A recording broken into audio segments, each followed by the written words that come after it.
राजस्थान विधानसभा का विशेष सत्र है। 16वीं विधानसभा के प्रथम सत्र का दूसरा दिन दोपहर 2:30 बजे से शुरू होगी कार्यवाही। शेष नवनिर्वाचित विधायक शपथ लेंगे। 8 विधायक आज शपथ लेंगे। जगत सिंह, बहादुर सिंह कोहली, भागचंद ताकड़ा, बाबा बालकनाथ, महेंद्रजीत सिंह मालवीय, वीरेंद्र सिंह कानावर, श्रीचंद्र कृपलानी, सोहनलाल नायक शपथ लेंगे। इसके बाद 3:15 बजे से पूरी की जाएगी नए अध्यक्ष की निर्वाचन प्रक्रिया।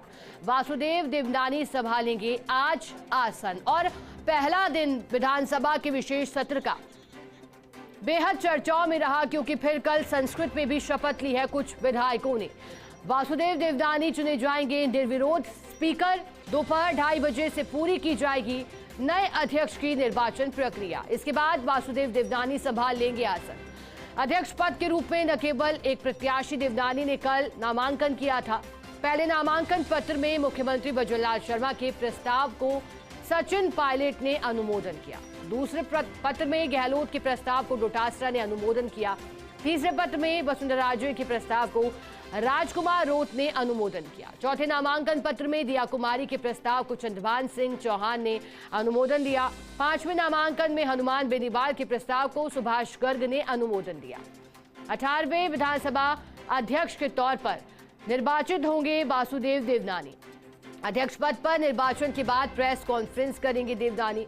विधानसभा में शेष 8 विधायकों को भी दिलाई जाएगी शपथ। और जो विधानसभा अध्यक्ष के चुनाव की प्रक्रिया होती है, देखिए प्रक्रिया कुछ इस तरह की रहती है कि जब पार्टी के द्वारा अमूमन बहुमत प्राप्त पार्टी एक सदस्य को मनोनीत करती है, और अमूमन देखा गया है कि जब सदस्य को मनोनीत किया जाता है तो फिर सबसे वरिष्ठ या फिर अनुभवी, क्योंकि महत्वपूर्ण पदों पर भी रहे हैं वासुदेव देवनानी, शिक्षा मंत्री के तौर पर भी रह चुके हैं,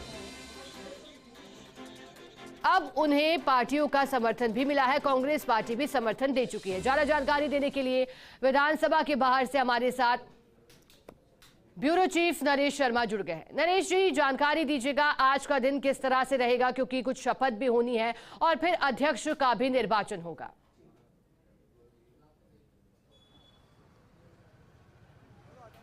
बिल्कुल, देखिए अब से कुछ देर बाद विधानसभा की कार्रवाई औपचारिक रूप से शुरू होगी और आज सिर्फ 2 काम होने हैं। पहला, उन 8 विधायकों को शपथ दिलानी है जो कल नहीं आ पाए थे, और दूसरा काम है विधानसभा के नए स्पीकर का चुनाव।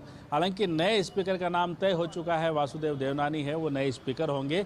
आज औपचारिक रूप से उनकी घोषणा कर दी जाएगी, क्योंकि जिस तरह से उनका नामांकन दाखिल हुआ था और पक्ष विपक्ष के जो विधायक है उनके प्रस्तावक समर्थक बने थे, तो उनका नाम पहले से तय था। आज औपचारिक रूप से उनके नाम की घोषणा कर दी जाएगी। और हम यहाँ हलचल भी देख पा रहे हैं कि अजमेर से कई लोग, कई जो कार्यकर्ता भी है उनके समर्थक है, वो भी यहाँ पे पहुँच रहे हैं। जब औपचारिक रूप से ऐलान हो जाएगा तब इसकी घोषणा हो जाएगी।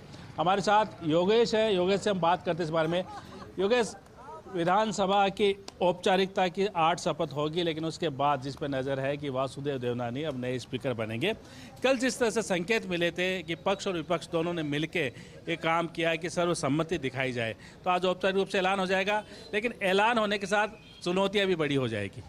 ये बात सही है, क्योंकि एक सशक्त विपक्ष राजस्थान की विधानसभा में सामने आया है।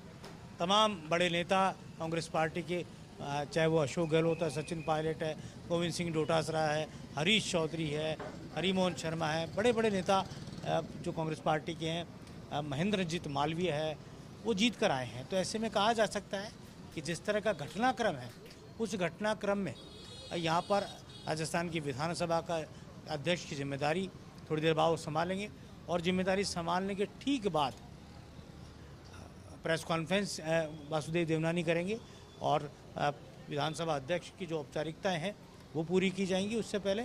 और जैसा नरेश जी ने कहा अभी कि सर्वसम्मति बनाई गई है, तो वो सर्वसम्मति का अर्थ है कि चाहे अशोक गहलोत उनका अनुमोदन करें, चाहे हनुमान बेनीवाल प्रस्ताव रखें, तो तमाम जो चाहे BAP के विधायक प्रस्ताव रखें, तो सभी का एक सामंजस्य के साथ यहाँ पर एक सर्वसम्मति वासुदेव देवनानी के नाम पर हो चुकी है। औपचारिकताएं शेष है। पहले 8 विधायक जो शपथ नहीं ले पाए थे वो आज शपथ लेंगे। उसके ठीक बाद राजस्थान विधानसभा की परंपराओं को निभाया जाएगा। और नरेश को योगेश एक जो नई जो परंपरा जो अब तक रही है कि विधानसभा अध्यक्ष है वो सर्वसम्मति से हो, निर्विवाद हो, और इसी कारण हमने देखा है कि जो भजन लाल शर्मा जब प्रस्ताव रखेंगे तो सचिन पायलट समर्थन करेंगे, अशोक गहलोत भी उनका प्रस्ताव रखेंगे, गोविंद सिंह डोटासरा समर्थन करेंगे, वसुंधरा राजे प्रस्ताव करेंगी, राजकुमार रोज समर्थन करेंगे। तो ये कह सकते हैं सुचिता की राजनीति प्रदेश में उस परंपरा को अभी तक कायम रखा गया है। सालों से यही चल रहा है, सालों से ये घटनाक्रम हम देखने को मिल रहा है। और डॉक्टर शैलेश है, अब बात करेंगे नरेश जी। बिल्कुल, डॉक्टर शैलेश जो पहली बार इस विधानसभा की चौखट पे आए हैं, अपनी जनता की सेवा करने के लिए नए वादे नए इरादों के साथ आए हैं और बड़ी उम्मीद इनके क्षेत्र की, डी क्षेत्र की जो जनता है इनसे रखी है। उम्मीदों को पूरा करना है, नई पारी शुरुआत हो रही है और अब चूँकि शपथ का कार्यक्रम हो चुका है, नए विधानसभा अध्यक्ष भी मिलेंगे, लेकिन जो भावनाएं आपके साथ जुड़ी है, जो उम्मीदें आपके साथ जुड़ी है, उन उम्मीदों को किस तरह से पूरा किया जाएगा? देखिए, निश्चित तौर पर सबसे पहले मैं धन्यवाद देना चाहूँगा आपके चैनल के माध्यम से हमारी पूरी भरतपुर की जनता को और स्पेशली डी कुमेर के लोगों को, जिन्होंने पूरा आशीर्वाद, पूरा प्रेम प्यार देकर मेरे को विधानसभा तक पहुँचाया। और बहुत सारे काम ऐसे हैं जो लोगों की अपेक्षाएं हैं और निश्चित तौर पर सरकार का गठन होते ही प्राथमिकता से उन कामों को किया जाएगा। और जैसा आप जानते हैं कि इस बार मुख्यमंत्री भरतपुर से ही हैं, तो निश्चित तौर पर भरतपुर को बहुत बड़ा फायदा उसका मिलना है। डॉक्टर शैलेश के रूप में काम करेंगे या शैलू भैया के रूप में काम करेंगे? देखिए, मेरी विधानसभा में छोटे छोटे बच्चों से लेकर बुजुर्ग तक शैली भैया के नाम से ही मेरे को पुकारते हैं और हमेशा शैली भैया बनकर ही उनके बीच में काम करूँगा। शैली भैया मिलके हैं वो काम करेंगे, तो उन्होंने अपनी प्राथमिकता बताई है।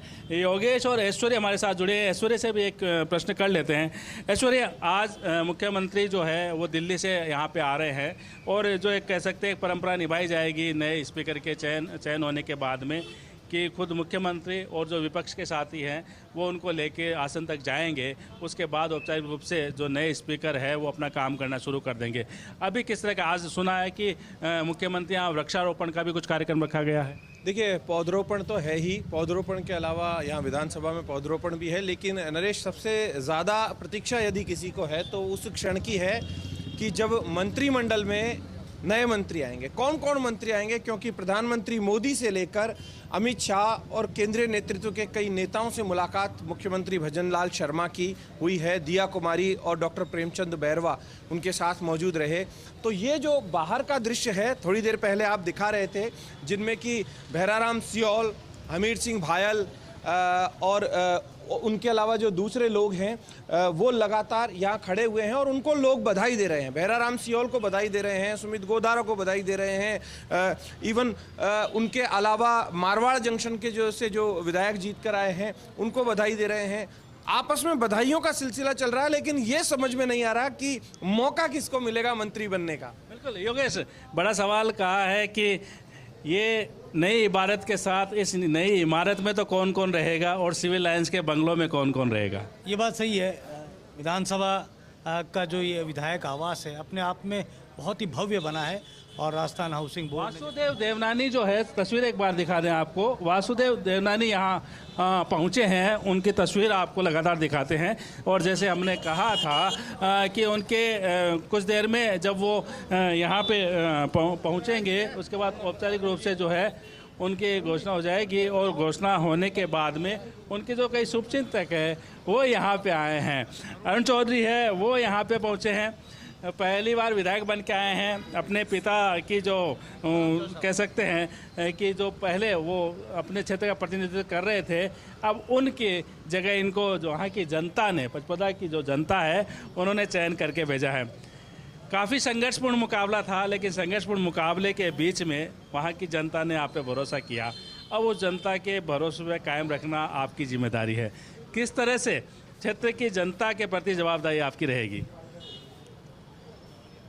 पिछले 5 साल में राजस्थान की जनता ने बहुत ही जंगल राज झेला है और जनता के आशीर्वाद से, 36 कौम के आशीर्वाद से मेरे को और भारतीय जनता पार्टी को आशीर्वाद प्रदान किया है। हम जनता को पूरा आश्वस्त करते हैं कि भारतीय जनता पार्टी हमेशा आप सभी वर्ग के साथ में रहेगी और हर वर्ग का हर तरह से पूरा उनका किस तरह से मदद की जाए, इस तरह से उनके मदद में हमेशा शामिल रहेगी। शामिल रहेंगे। सुमित गोदारा है, दूसरी बार विधायक बन के आए हैं, वो भी यहाँ पहुँचे हैं, उनसे हम बात करेंगे इनकी प्राथमिकताओं के बारे में। लेकिन एक संसद के माहौल को लेके प्रदर्शन भी चल रहा है और आज जो आपको अपडेट कर दे, कुछ देर बाद भारतीय जनता पार्टी के जो विधायक है वो पुतला फूकेंगे। राहुल गांधी का पुतला फूकने की यहाँ योजना बनाई गई है। ये किस तरह का कार्यक्रम रहेगा? देखो, ये बड़े दुख की बात है कि संवैधानिक पद पर जो व्यक्ति है उनके खिलाफ किस तरह अमर्यादित आचरण है टीएमसी और कांग्रेस के और वरिष्ठ नेताओं द्वारा किया गया है। ये बहुत ही गलत संदेश दिया जाता है। देश में हमारे लोकतांत्रिक प्रणाली में हमेशा, पार्लियामेंट्री डेमोक्रेसी में हमेशा ये रहा है कि आप जो कॉन्स्टिट्यूशनल पोस्ट पर जो व्यक्ति बैठे हैं उनको राजनीति से हमेशा दूर रखा गया है। पर जिस तरह राहुल गांधी जी का आचरण रहा हो, कल्याण जी बनर्जी का आचरण रहा हो, वो बहुत ही गलत संदेश इसमें लोकतंत्र के पे जाता है। बिल्कुल एक गलत संदेश यहाँ पे जाता है। ऐश्वर्य प्रधान हैं हमारे साथ, उनसे भी एक बार बात कर लेते हैं। ऐश्वर्य, अभी कुछ कार्यक्रम बन रहा है यहाँ पुतला जलाने का, क्या सूचना है आपके पास? देखिए, राहुल गांधी का पुतला दहन किया जाना है यहाँ पर। अभी ये विधायक है, सभी इकट्ठा हो गए हैं, जिसमें कि किसान कौम के अपमान का आरोप लगाया जा रहा है। जगदीप धनखड़ का जो आज वीडियो है वो भी सभी लोगों के पास पहुंच चुका है। यहाँ पर खुद सुमित गोदारा हैं, बहराराम सियोल है, शैलेश सिंह है, मारवाड़ जंक्शन के केसाराम चौधरी है और उनके अलावा दूसरे जो विधायक है जिनमें गोपाल शर्मा खंडेलवाल है, सब विधायक एक एक करके यहाँ इकट्ठा हो चुके हैं। पुतला जो है वो भी रख लिया। ये देखिए पुतला दिखाइए। तस्वीरें हैं वो एक बार दिखाते हैं। सुमित गोदारा हमारे साथ लगातार जुड़े हुए हैं, वो तस्वीरें आपको दिखा दे। पहले आप पुतला लेके आए हैं, भारतीय जनता पार्टी के जो विधायक है यहाँ पे, वो यहाँ पे पुतला लेके आए हैं और यहाँ पे राहुल गांधी का पुतला जलाया जाएगा। इसके अलावा कल्याण बनर्जी है, उनका पुतला यहाँ पे जलाया जाएगा और जो यहाँ तैयारी हो चुकी है, कुछ देर में हम यहाँ पे आपको दिखाएंगे। ये तस्वीरें भी जो है वो लगातार आपको दिखाते हैं यहाँ पे। और जिस तरह से लगातार यहाँ पे आज ये एक तरफ सदन की कार्रवाई शुरू होने वाली है, लेकिन उससे पहले ये पुतला जलन क्या है पूरा का? देखिए, जिस प्रकार से किसान वर्ग का और ऐसा जाट समाज का अपमान किया है, मैं समझ रहा हूँ कांग्रेस की बहुत ही ये पुरानी नीति रही है कि अब तक उन्होंने किसानों को हमेशा झांसे में रखा है। रहा सवाल, पहली बार 75 सालों के अंदर एक किसान वर्ग का आदमी उपराष्ट्रपति के पद तक गया है।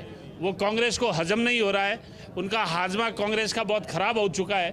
और जिस प्रकार से राहुल गांधी ने जो वीडियो बनाकर अपनी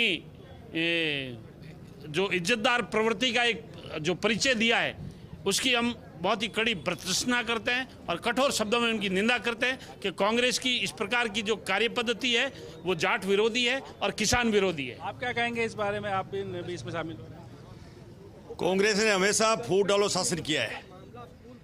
75 साल की आज़ादी के बाद एक जाति विशेष को हमेशा किसान और गरीब को टारगेट रखा है और इस कारण कल आपने उसकी औकात के बारे में देखा होगा कि किसान के बेटा उपराष्ट्रपति का अपमान किया है। ये हमारे पूरे समाज का अपमान किया है। इसका हमें बड़ी भर्त्सना करते हैं और राहुल गांधी जो कहते हैं भगवान से अरदास करें कुछ सद्बुद्धि दे। पप्पू था, पप्पू से नीचे आ गया, इसलिए मैं इसको निवेदन करूंगा सद्बुद्धि दे। शब्दों के बयान अभी भी चल रहे हैं, आपका क्या कहना है इस पूरे मामले पे? इस मामले में मेरा तो ये कहना है कि जिसकी बुद्धि का देवाला निकल गया है, ऐसे व्यक्ति को मतलब जितनी निंदा की जाए उतनी कम है। एक संवैधानिक पद उपराष्ट्रपति के लिए इस तरह का बयान देना और इस तरह से उसकी इज्जती को निम्न स्तर पर ले जाने की जो इन्होंने कार्य किया है, निश्चित रूप से उनकी कड़े